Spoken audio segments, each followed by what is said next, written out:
ಅದು ಈ ಕರ್ನಾಟಕದಲ್ಲಿ Kannada main first, Kannada first madam, Kannada first. ಈಗ ನೀವೇನ್ ಮಾತಾಡ್ತಾ ಇರೋ ತುಂಬಾ ಒಳ್ಳೇದು, ಮಾತಾಡೋದೇ ಇಲ್ವಾ? ये वीडियो है कर्नाटका के बेंगलुरु का और इस वीडियो में एसबीआई ब्रांच के मैनेजर एक लोकल आदमी को बोल रही है कि मैं कन्नड़ में बात नहीं करूंगी, ये भारत है और मैं हिंदी या फिर इंग्लिश में बात करूंगी। लेकिन वो लोकल आदमी बार बार यही बोल रहा था कि ये कर्नाटका है और आपको कन्नड़ में बात करनी चाहिए। और ये कोई इकलौता केस नहीं है कर्नाटका से जहां हिंदी स्पीकिंग स्टेट से आने वाले लोगों को फोर्स किया गया हो कन्नड़ या अदर साउथ इंडियन लैंग्वेज बोलने पर।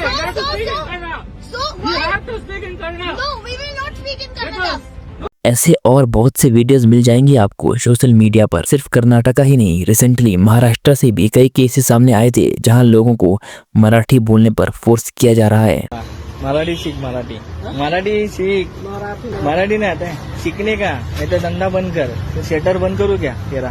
बंद करूँ आखिर क्या? क्यों ये लैंग्वेज का इश्यू हमारे देश में इतना बड़ा बनता जा रहा है? क्यों भारत के लोग एक दूसरे के अगेंस्ट होते जा रहे हैं? क्या जिस स्टेट में हम काम करने जाते हैं क्या हमें उस स्टेट की लोकल लैंग्वेज आना जरूरी है? इन सब सवालों के जवाब जानेंगे आज की हम इस वीडियो में। देखो, जब किसी स्टेट में बहुत ज्यादा लोग जाते हैं जॉब के लिए तो लोकल पॉपुलेशन उन्हें थ्रेट की तरह देखती है अपनी जॉब्स और अपॉर्चुनिटीज पर। लोकल्स को इनसिक्योरिटी होती है अपनी जॉब को लेकर। ये बात किसी को अच्छी नहीं लगती कि अपने ही स्टेट में लोकल पॉपुलेशन बेरोजगार है और बाहर से आने वाले लोग जॉब कर रहे हैं और उनका हक छीन रहे हैं। इन सब के चलते 17 जुलाई 2024 को कर्नाटका गवर्नमेंट ने लोकल्स के लिए एक बिल अप्रूव किया था जिसमें लोकल्स के लिए प्राइवेट सेक्टर्स में रिजर्वेशन दी जानी थी।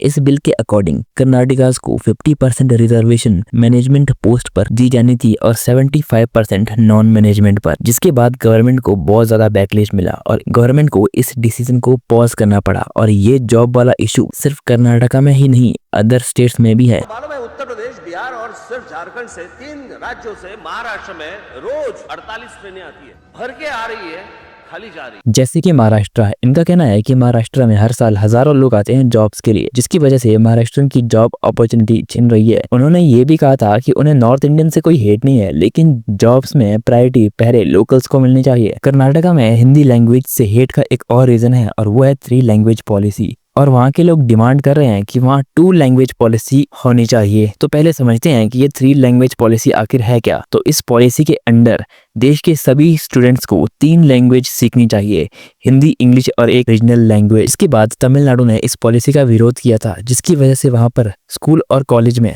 2 लैंग्वेज ही पढ़ाई जाती है, तमिल और इंग्लिश।